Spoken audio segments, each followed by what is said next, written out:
At Habits of Waste, we identify problems and come up with solutions to protect this planet.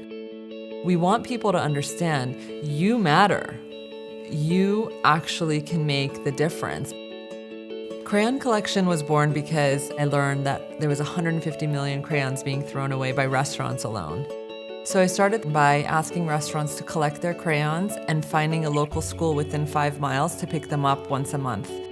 We created art education programming with those crayons, and essentially it became this organization that grew to all 50 states, 10 countries. We set a Guinness World Record. We've saved over 20 million crayons to date, and it keeps going.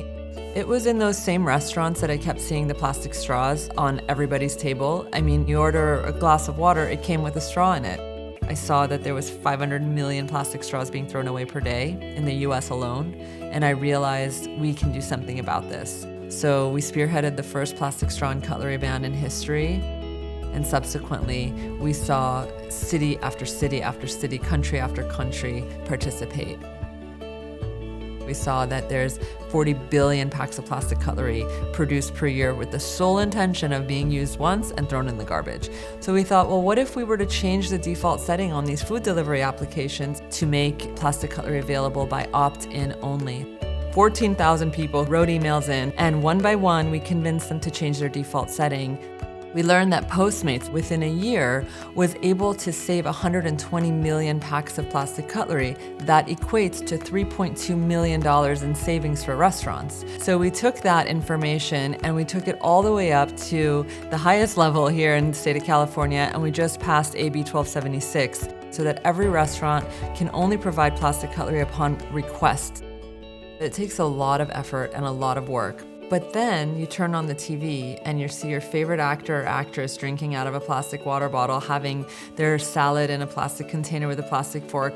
We love our movies, we love our TV shows, but subliminally they're telling us something. They're telling us what is and is not acceptable throughout society. So we wanted to create a campaign, which is now called Lights, Camera, Plastic, where we reduce or hopefully eliminate single-use plastic from being seen on screen as often as possible.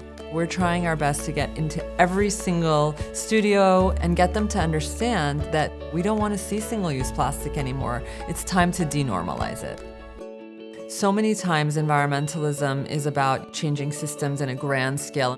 However, I believe strongly that it starts with us. We have to make a modification in our own daily lives, and then it builds and builds and builds. Before you know it, you have change happen on a really big scale. If Western cultures were to eat 40% less animal products, we create enough carbon offset to combat climate change, period. Usually we eat about 21 meals, so 40% of that's 8 meals. Eat 8 plant-based meals a week. See how that feels. We created this cool app where there's quizzes, there's ways you could take photographs, you could talk to your friends, you can share your progress, you can find really cool recipes, plug them into your calendar, and then in the end, you track how much of a carbon offset you've created. I think this is a door opener for the imperfect environmentalists, because we don't want just a handful of people doing it perfectly. We want a lot of people doing it imperfectly.